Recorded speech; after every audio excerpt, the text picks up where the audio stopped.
প্রচুর পানি। চা দিয়ে হচ্ছে চিতল পিঠা খাবো।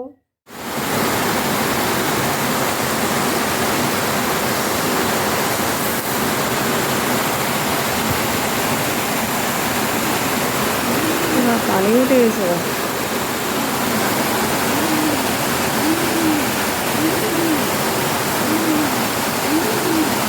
হাই এভরিওয়ান, আসসালামু আলাইকুম রহমতুল্লাহ। Welcome to my daily blog. সবাই কেমন আছেন? আলহামদুলিল্লাহ, আপনাদের দোয়ায় ভালো আছি। আশা করি আল্লাহর রহমতে আপনারা ভালো আছেন। আজকে কিন্তু প্রচুর ঝড় তুফান, আর আলহামদুলিল্লাহ আমাদের চিটাং তাও অনেক ভালো আছে। এবং কোন কোন এলাকায় কীরকম অবস্থা আসলে তো জানি না, কিন্তু আমাদের চিটাং আল্লাহর রহমতে ভালো আছে। হচ্ছে সিংড়াস কলা রান্না করব। বাইরে কিন্তু জ্বরে ফাটা খেলতেছে, প্রচুর বাতাস, তারপর হচ্ছে পুরা পানি উঠে গেছে, চারিদিকে পুরা পানি আমাদের এখানে। আল্লাহ সবাইকে রহমত করুক, সবাইকে হেফাজত করুক। প্রচুর পানি উঠে গেছে, এখানেই অবস্থা। আর মেইন রাস্তার মধ্যে তো অবস্থা খারাপ হয়ে যাচ্ছে মনে হয়, বাতাসও করতেছে অনেক।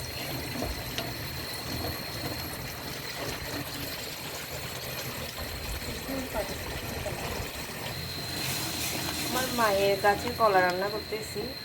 দুঃখের বিষয়, বাতাসে হচ্ছে কলা গাছটা পড়ে গেছে, আর কলা খেতে পারবো না, এটাই আফসোস লাগতেছে।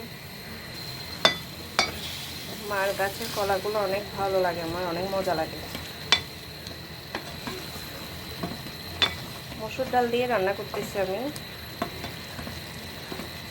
আগে একটু সিদ্ধ করে নিয়েছি গরম পানিতে, যে কষগুলো চলে যাওয়ার জন্য আর কি।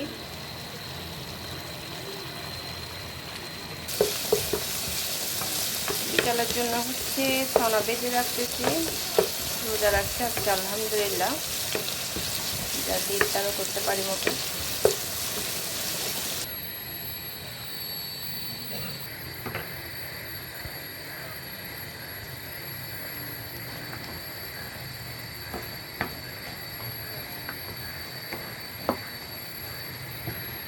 রমজান মাসের পর হচ্ছে আজকে হচ্ছে আমি চনা বাছতেছি বাসায়।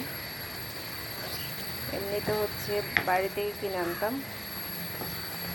আমার চনা, পেঁয়াজ ও বেগুন এগুলো আসলে অনেক ভালো লাগে।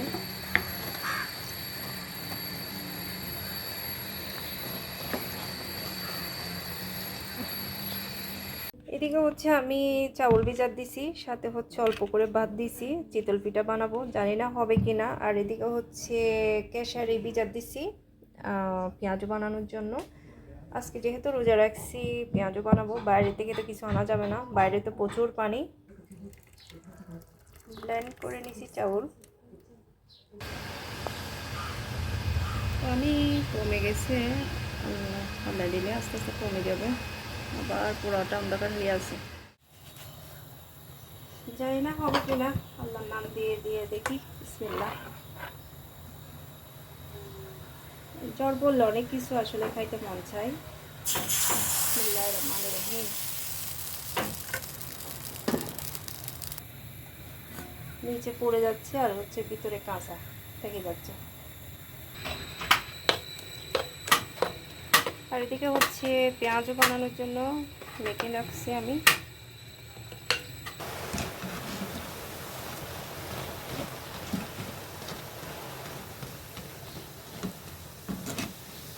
জ্বর পড়লে এমনিতে কত কিছু খেতে মন চায়, বাট আজকে তো রোজা রাখছি, ওটার জন্য রমজান মাসের মতো লাগতেছে আমার। বেশি বানাচ্ছি না, অল্প করেই বানাচ্ছি চিতল পিঠা, কারণ চিতল পিঠা হয় না, এগুলো অর্ধেক কাঁচা কাঁচা থাকে গেছে আমার। আগে হয়তো, এখন হচ্ছে না। যে পেঁয়াজ ছাড়াও খাওয়া যায় আজকে, পেঁয়াজু, চনা, তারপর রান্না সবগুলো হচ্ছে আজকে আমার পেঁয়াজ ছাড়া। বাইরে তো পানি, আর বাইরেতে যাওয়া হচ্ছে না, ওটার জন্য পেঁয়াজ ছাড়াই সব কিছু করে ফেলছে আজকে। চা দিয়ে হচ্ছে চিতল পিঠা খাবো, আর পেঁয়াজ দিয়ে হচ্ছে চনা খাবো। এখনও আজান দেয় নাই, আজানের টাইম হয়েছে। এমনিতে ইফতার নিয়ে বসে আছি, রমজান মাসের মতো ফিল হচ্ছে, অনেক ভালো লাগতেছে।